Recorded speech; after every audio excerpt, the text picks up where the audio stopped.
So hey Zach. Hey Jake.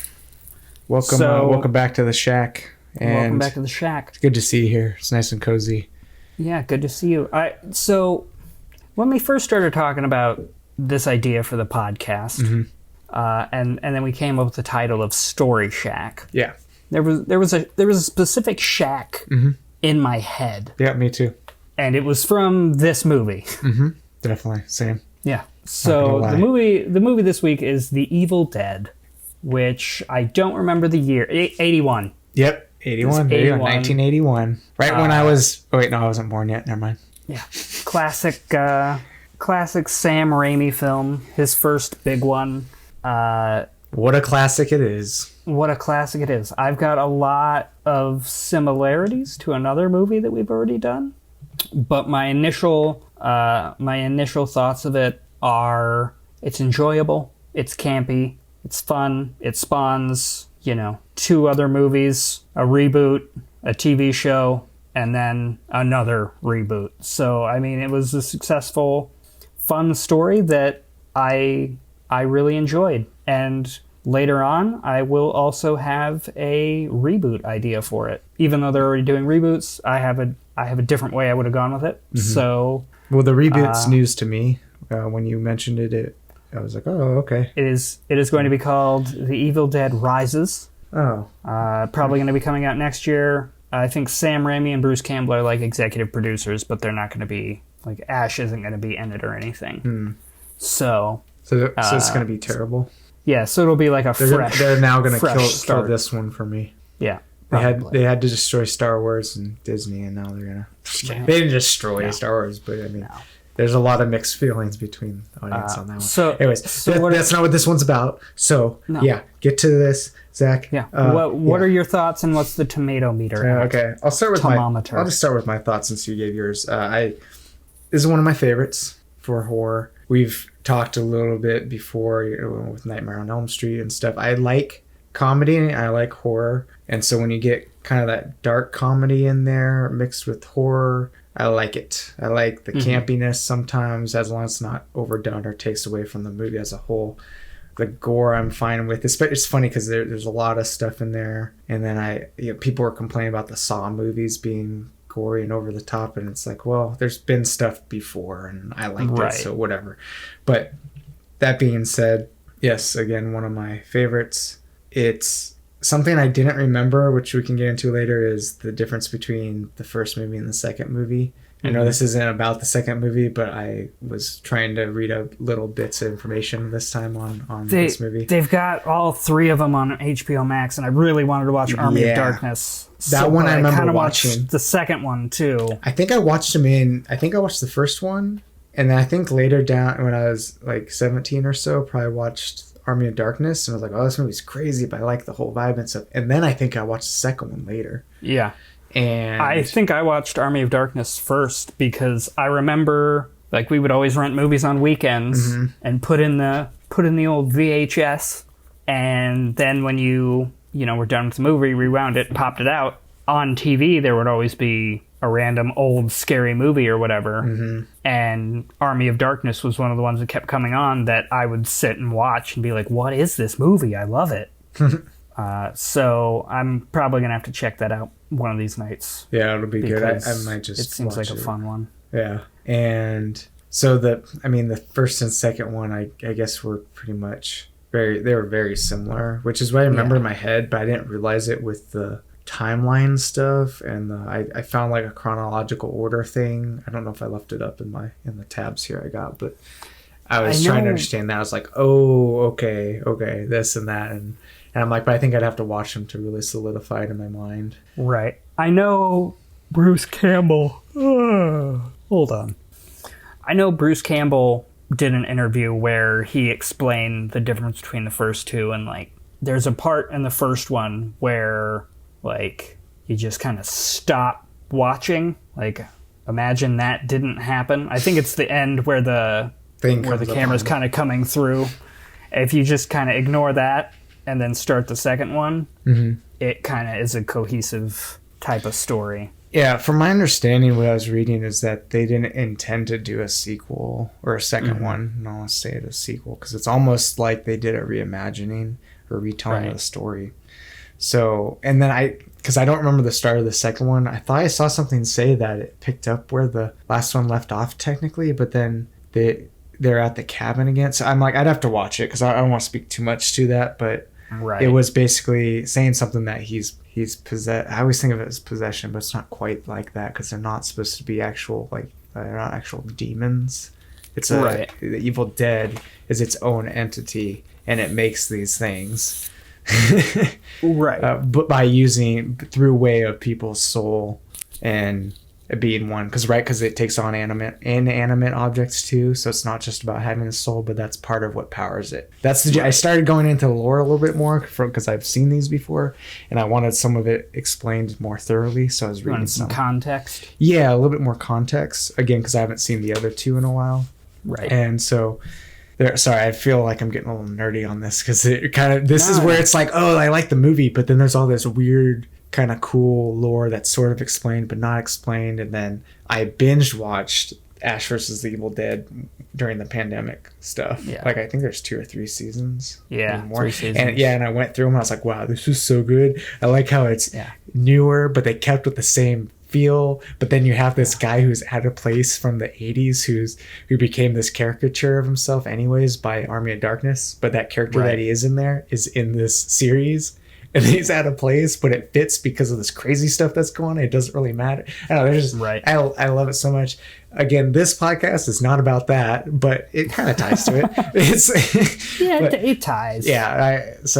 I'm a fan. I like it. Okay. Thermometer to go into that before we dive into any other specific topics.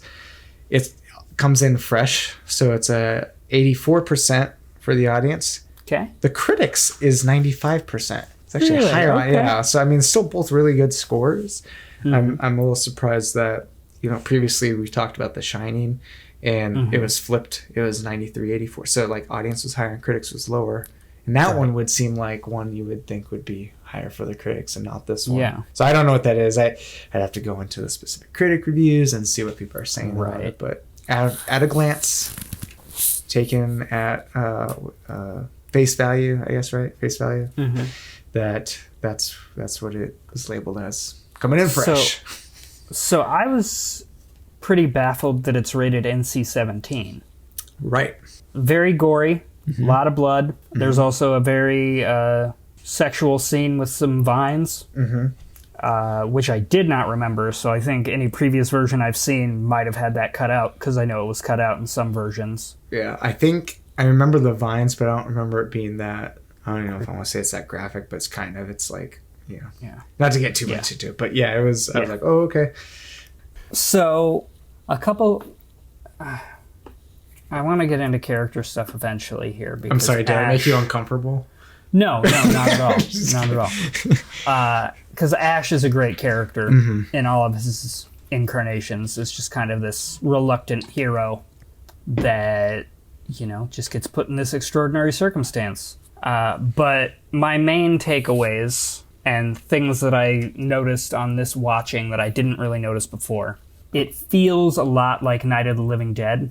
I feel like they took a lot of cues from that in terms of it being just kind of Sam Raimi's first movie. Very independent, like small crew, goes into a cabin. Like they burn down that cabin at the end of it just to it was an abandoned cabin. And it felt very similar. And the thing I wrote down was Night of the Living Dead walked so that Evil Dead could run. Because I feel like they just kind of took that independent, creature. It's a small group of people. We're out in the middle of nowhere. We're going to have these things happen.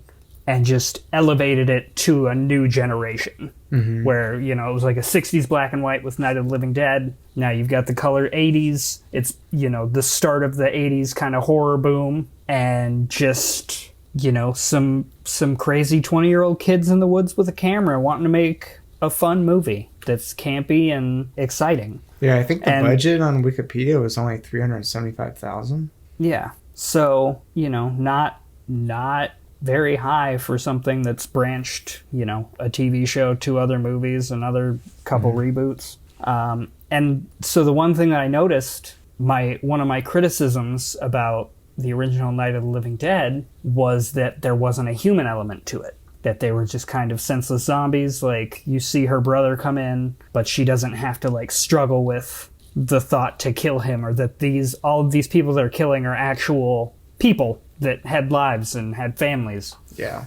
But the human element is very much a part of Evil Dead because they're all friends. Yeah. Ash knows all of these people, and he even contemplates Linda when he ties her up in the shack and, like, gets the chainsaw and thinks about, like, but he can't go through with it because, you know, that's his girlfriend. Yeah. So I thought that, you know, the flaws that Night of the Living Dead had, I feel like Raimi saw that movie as a kid and was like, I can do this better, and then made The Evil Dead. And, you know, I know it's not zombies and it's demons, which I also really like because it's something that, you know, I guess now more with the Conjuring movies and stuff, demons are kind of a bigger trope than they were before. Mm-hmm. But, you know, nobody was doing demons in the 80s. Well, Poltergeist, but that's a Poltergeist. So I really like that. I liked it being kind of a faceless presence rather than a tangible being. It just kind of infects people rather than it being... something's lurking outside, but something is lurking, but you just can't see it. Yeah. I think, I mean, when we're talking about demons and stuff, it is, I guess, I forgot the name, is a Kandarian demon. Mm-hmm. It's like part of Kandarian. Is that a real place? I don't know. I didn't double check. I was thinking about that. Something to look. I'll bring that up. But later. It's like it's not just one. I guess the classic thought of this demon, it possesses one body, but like how you see it's multiple things. So I guess that's where the difference is. It's the Evil Dead is its own entity that is multifaceted and can be in more than one place that it's not. And so the idea was, I almost kind of think of it because I mentioned the soul thing, the soul sucking, almost like soul sucking, that it slowly tears away. And then, anyways, it's just... it's very interesting for that reason. You have the Necronomicon. Yeah. And what entails it. Something else, because you mentioned some Night of the Living Dead, then this, and then this movie always makes me think of, or at least when I saw it, made me think of The Evil Dead, is A Cabin in the Woods. Mm-hmm. That's Joss Whedon, right? That did that? Yes, I believe so. I think he wrote it, yeah. Yeah, he either wrote or only directed, or maybe just wrote it, or not he, but that movie plays on the tropes of other, right? And then it has this whole other thing going on, and it took it to a different level, but it's kind of the same. It was going for the same kind of thing, but then making fun of it at the same time. I don't know, that one's so good too, because it's humorous in its own way, but it's creepy and it's kind of fresh scary. Because you don't know what to expect. Yeah, exactly. So that was nice, and I think that was they like play with your expectations a lot. 2011 or something, I feel like. Yeah, maybe.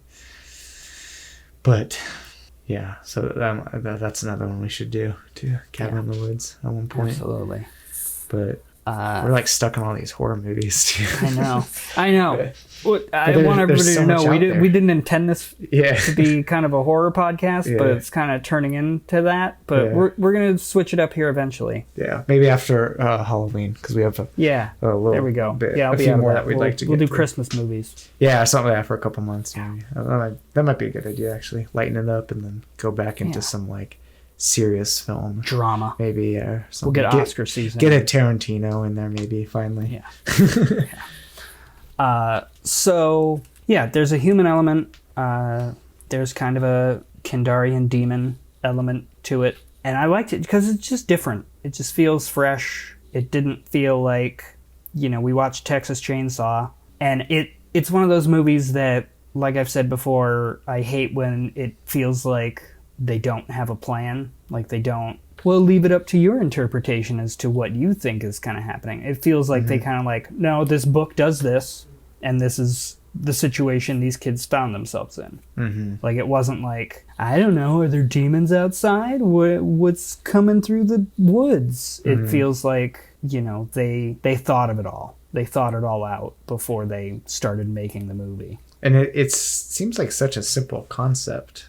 You're just in the woods. You didn't have to have too much. You don't need to know anything about the characters still, so you can kind of drop them in, which also feels very like horror, because other movies eventually kind of flesh that out, and maybe through the sequels you Oh no, I mean he's still kind of. Do you think that Ash is kind of a flat character up until? Well, I guess we're not. I can't remember the other movies, but I want to say Army of Darkness, like Ash versus the Evil Dead. There's a lot of character. Thinking that because he's pretty tame. Yeah. In the first movie, like he's he's a lot like more scared and timid and all this. Even Scott, the other guy, was willing to once he saw how like chopping up the one girl. I forgot all the girls' names. Lydia was Ash's girlfriend, right? And then he had a sister, and Carol. Yeah. Linda was his girlfriend. Linda. Did I say Lydia? Cheryl Linda? was his sister. Mm-hmm. And then Esmeralda. I don't know who the third girl was. Stacy? I don't know. Yeah. Something like that. But, yeah. He does... I was thinking that. He doesn't really feel like the Ash Williams that I've come to know and love throughout the years. And he definitely hits that more in Army of Darkness. Yeah. So that's the thing I want to talk about. Maybe we need to watch the other ones, but I could be butchering this, so sorry to everybody. But what I was reading was, so if the second one's technically like a reimagining, it was the same thing where they're in the cabin, but then this time is where some of the same kind of things happen, I think, from what I recall, which sounded right. And then, but in that one, his hand gets cut off, and then and then Army of Darkness, he has the chainsaw. Right.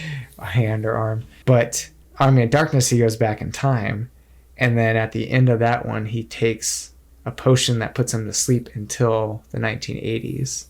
So I'm mentioning that because it's almost meant now at this point. It was and admittedly, somewhere it said this was a bit of a retcon, was that there's two Ashes, and that's why there's two different movies, and that at the end where he gets taken over in the first one was that one timeline. The other timeline was when he goes there, has his hand cut off, and goes back in time. So the one that goes back in time and comes back to that. Anyways, I think there's a crossover with that where he might meet. I think I'm completely wrong. I'm making it up now. I feel like it said something. I really like it though. I know. Where because he comes back, that the timeline he went back and maybe that went to the first movie, but I don't remember if he sees himself in that. And there's obviously like almost like the reverse. It's the evil Ash that comes out right later, but that's because of the Necronomicon and the Kandarian spirits or demons. So.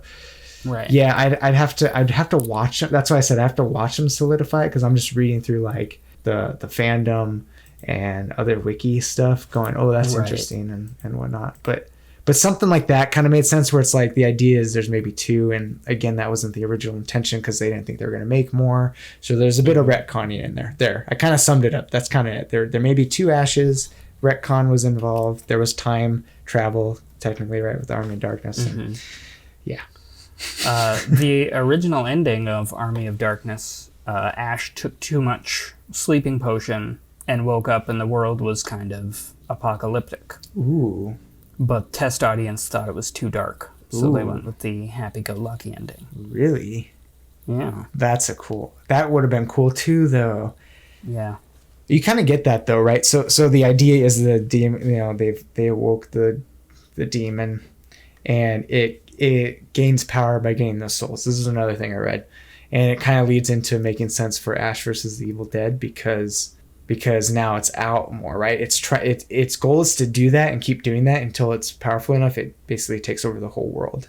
So now that's kind of what ends up happening, I think, in Ash versus the Evil Dead. And so I guess if you'd done that ending, you wouldn't have that kind of thing, but. Maybe I guess what I was thinking is the world he's living in, if they fail, could be post-apocalyptic. It could have gotten to that point, but he wouldn't have been there part of the timeline if he'd slept through. And then, which maybe that's an argument for that. There we go. If he would have actually stayed asleep in another timeline, he would have woken up and made the post-apocalyptic life is because the demon took over most of the world. And there's another movie. Don't reboot. Do that movie. With the timeline where he actually slept. The old Ash. There we go. Yeah, with old Ash. Yeah. Okay, I like that. That could be. I liked all of that actually. Yeah, you did. Yeah, see, I want to watch. I got to watch these other two now. Yeah, and then make my way all through Ash versus Evil Dead. Yeah. I've only gone through, I think, first and part of the second season. Yeah, I thought it was pretty good. It was interesting. Yeah, I enjoy it. Yeah. What I got? Oh, they have some of the classic. girl running through, damsel in distress, like running through the forest and all that, which you see the ton of that in Texas Chainsaw. But with this, it felt more like, well, what else are you going to do? You have the woods attacking you, and it's already supernatural, whereas obviously it's bad. You have someone chasing you with a chainsaw, but it felt they're victim but helpless, and in this case you're like truly helpless. Yeah, I almost felt more excusable to have that kind of trope in there. Yeah, it was unexpected, because it's like, okay, she's going to run out into the woods, but what's going to stop her in the woods? Yeah. Oh, the woods. Yeah. Or you also then don't have a strong male protagonist. He makes it through to the end, sort of, right? And then, but he's not like, oh, I'm going to protect you kind of thing too. So, right. Which doesn't always happen in every movie, but I feel like that's the thing that you're like, come on, let's do something different. So, humor, I already talked about dark comedy a little bit, the gore and stuff, the different iterations of the demon taking on the woods, kind of possessing people, possessing other things essentially, and bringing them to life in this demonic style. Yeah. Well, that was my main notes. Not to say like we're done here, but that I talked a lot about the stuff I was reading about. The multiple universes. Yeah, rather than the movie itself. So do you have any other thoughts with the way stuff was done? You said there's a lot of blood. I mean, yeah, there's a lot of blood. Yeah, a lot of blood. I have some fun facts, and then I have a reboot idea. Oh, yeah, that's right. Yeah, let's do that. Bruce Campbell, Ash Williams, used to get taken away from the set in the back of a pickup truck because he was so covered in blood. The shirt that he wears was so caked in blood that it dried overnight, and he could chip parts of it away. So they went through a lot of blood. There was a scene when they're listening to the recording that they were going to be smoking pot, and they filmed that and did that and had actual pot, but it just kind of turned into madness, so they ended up cutting that part out and reshooting it. The cabin eventually, it was an abandoned cabin that they found. It eventually burned down. Somebody burned it down. Nobody knows the exact location. That could be an internet myth. It might be somewhere if you Google it. But I believe the only thing still standing is the fireplace. And the cast and crew put together like a little like time capsule almost and buried it in that fireplace. So if you're ever in the woods of Tennessee and you stumble upon a random fireplace, check it, because maybe, just maybe, you'll find some movie gold. Those are really the only fun facts that I had. I've read through them all before, and I couldn't muster up the strength to read through them all again, so I took just a couple. Because there's a lot for this one. With a lot of these older movies, they've got so much information with them. Yeah, I saw the blood thing being a lot.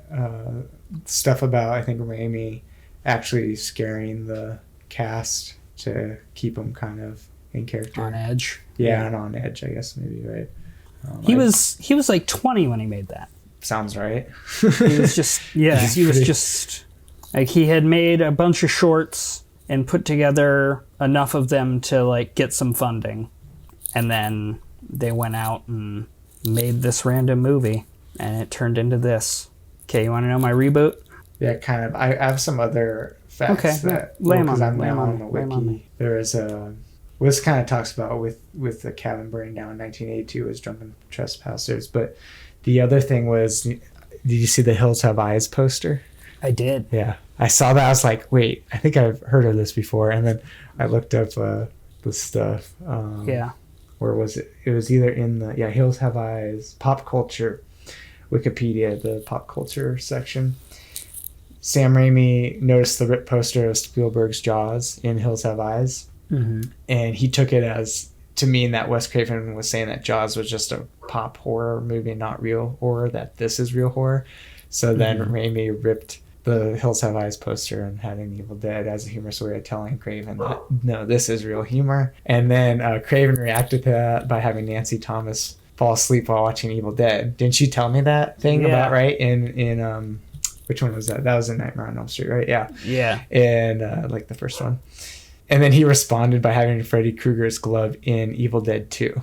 So that's the thing. Like when you watch Evil Dead 2, we'll look for that. Yeah, I'm gonna look for that. Hold on, and it keeps going. Hold on. Okay. I love reading this. It's only like a few sentences, but Craven would have his characters in Scream choose to watch the VHS of Halloween instead of the Evil Dead. So I think that might be mentioned in there. So now I have to go watch Scream and see, because I'm like, I don't remember them. They must have had both, and that must have. I'm picturing Jamie Kennedy holding up the VHSs when they're going to watch them towards the end. I think that might be the time.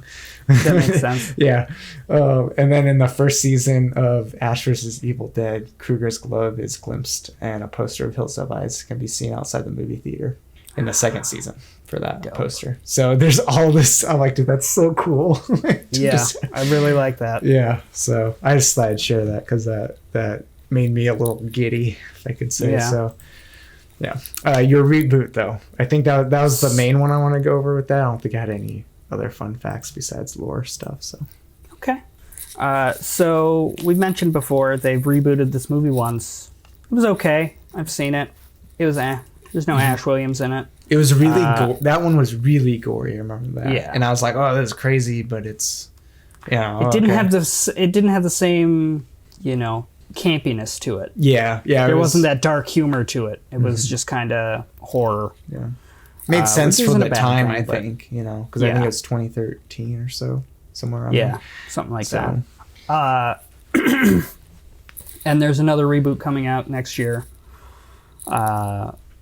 which, we'll see what it is. But my idea was they're all listening to recordings of this doctor that found the book. And that's how they find the book. Mm-hmm. And him and his wife gets possessed by one of the demons.